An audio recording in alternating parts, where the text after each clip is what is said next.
मित्रांनो, फुलाला सुगंध मातीचा या मालिकेच्या आजच्या भागामध्ये संजय कीर्तीवर जोरात ओरडतो आणि तिला बोलतो, तुला जर उद्याच्या रेसमध्ये पार्टिसिपेट करायचं नसेल तर तसं जाऊन पाटील मॅडमला सांग, परंतु इथे अजिबात नाटकं करायची नाहीत. तेव्हा कीर्ती सांगते की अरे संजय, मला पण उद्याच्या रेसमध्ये पार्टिसिपेट करायचं आहे. मी तुझ्या इन्स्ट्रक्शनकडे पूर्णपणे लक्षच देऊन होते. मला उद्याच्या टास्कमध्ये पार्टिसिपेट करायचं आहे. मलाही वाटतं की आपली टीम जिंकावी आणि ते पण रेकॉर्ड ब्रेक करून. तेव्हा संजय बोलतो, तुला असं वाटत असेल तर हे फक्त बोलून उपयोग नाही, ते करून दाखवावं लागेल.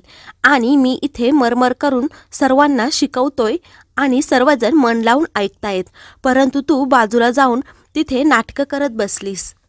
संजय कीर्तीला खूप बोलत असतो. तेव्हा रोमा कीर्तीची बाजू घेते आणि संजयला सांगते की तिला खरंच जेन्युइन प्रॉब्लेम झाला आहे, तू तिला थोडं समजून घे, एवढं टोकाचं बोलू नको. त्यावर संजय सांगतो की कीर्तीला समोर काही टास्क दिसला की लगेच तिच्या पोटात दुखू लागतं, नाहीतर डोकं तरी दुखू लागतं. हिला आता उद्या रेसच्या वेळी उद्या दवाखान्यात जायचं असेल.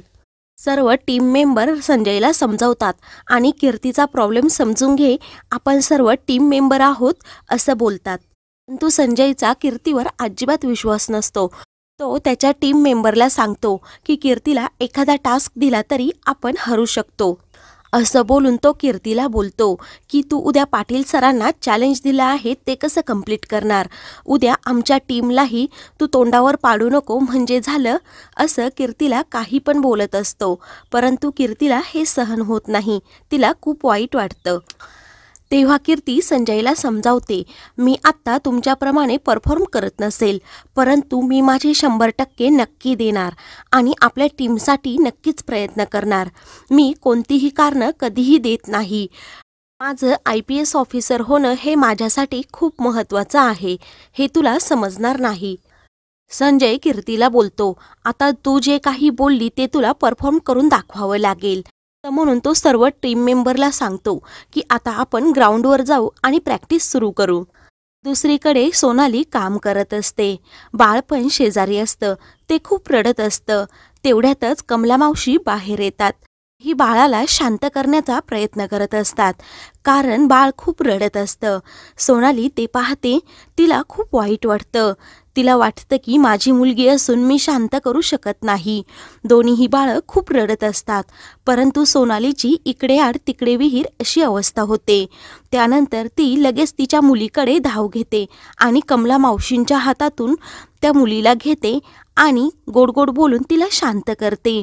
तर आतमध्ये विक्रम पाहतो तर बाळ खूप रडत असतं. तेथे कोणीही नसतं.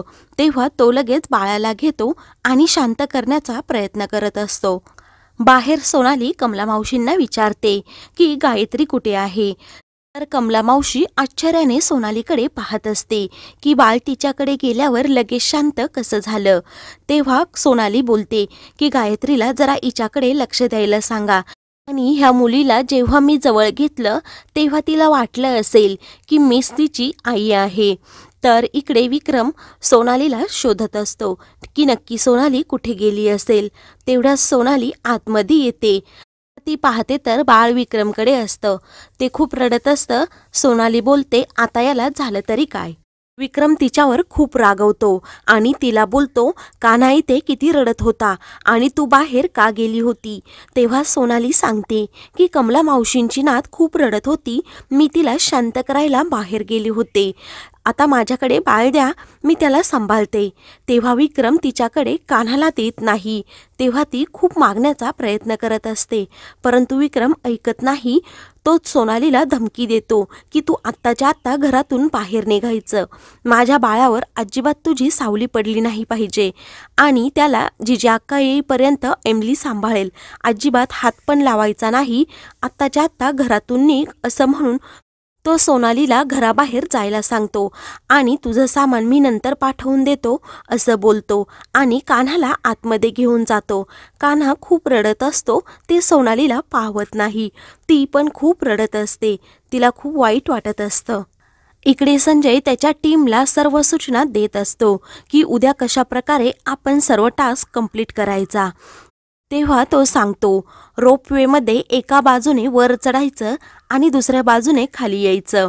आणि असं बोलून तो सर्वांना सांगतो की आता मी पहिल्यांदा हे सर्व टास्क करून घेतो, म्हणजे उद्या आपल्याला समजेल कोण कसं आणि किती परफेक्ट आहे ते. तेव्हा तो राहुलला स्टॉपवॉच देतो आणि मिनिटे मोजायला सांगतो. त्यावेळी संजय खूप जिद्दीने आणि हिमतीने तो टास्क 7 मिनिटांमध्ये कंप्लीट करतो. तेव्हा तो राहुलला विचारतो किती मिनिट झाले. राहुल 7 मिनिटे सांगतो. संजयने तसं पाहिलं तर खूप कमी वेळात तो टास्क कंप्लीट केलेला असतो. सर्व टीम मेंबर त्याचं अभिनंदन करतात. तेव्हा संजय बोलतो, हा टाईम तसा पाहिला तर जास्त आहे, कारण मागच्या वर्षीचा रेकॉर्ड ब्रेक करायला अजून मला 1 मिनिट आणि 15 सेकंद कमी करावे लागतील. तर कीर्तीच्या पोटात दुखत असल्यामुळे तिला खूप त्रास होत असतो. त्यानंतर राहुल तो टास्क कंप्लीट करण्यासाठी जातो. सर्वजण त्याला चिअरअप करत असतात. तर तो कमी वेळामध्ये टास्क कंप्लीट करतो. सर्व टीम मेंबर त्याचं अभिनंदन करतात. तिसरा नंबर रोमाचा असतो. रोमालाही सर्वजण चेअरअप करत असतात. रोमाही खूप जिद्दीने आणि मेहनत करून तो टास्क कंप्लीट करते. तर राहुल बोलतो, रोमामध्ये स्ट्रेंथ आहे. तर तेव्हा संजय कीर्तीला बोलतो, कीर्ती, आता तू मघाशी मला जे म्हणाली ते किती खरं होतं ते पाहूयात. सर्वजण तिला ऑल द बेस्ट देतात.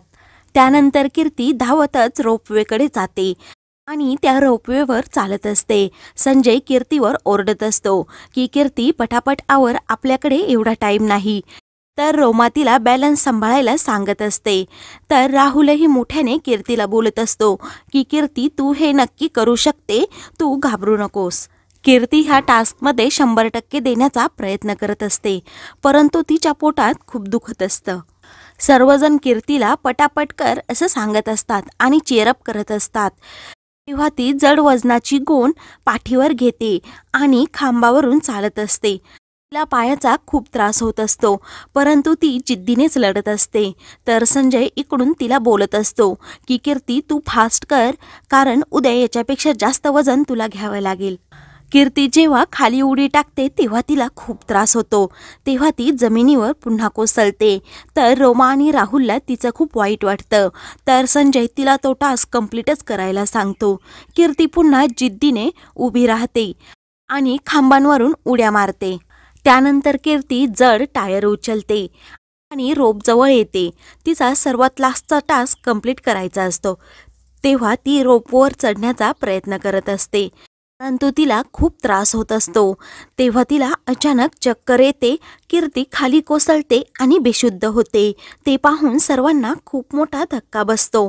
तर मित्रांनो, पुढील भागामध्ये संजय सर्व टीम मेंबरला सांगतो की उद्याच्या रेसमध्ये फक्त आपण 7 जणच सहभागी होणार आहोत, कारण कीर्ती आपल्या टीममधील एक वीक कॅन्डिडेट आहे. हे ऐकून सर्वांना खूप मोठा धक्का बसतो. त्यानंतर कीर्ती शुभमला फोन करते आणि सांगते की मला इथे काहीच जमत नाही, कारण माझं मन आणि शरीर दुबळं पडलं आहे. हे ऐकूनही शुभमला वाईट वाटतं. तर मित्रांनो, अशाच मालिकेंचे पुढील भाग पाहण्यासाठी चॅनलला सबस्क्राईब करा.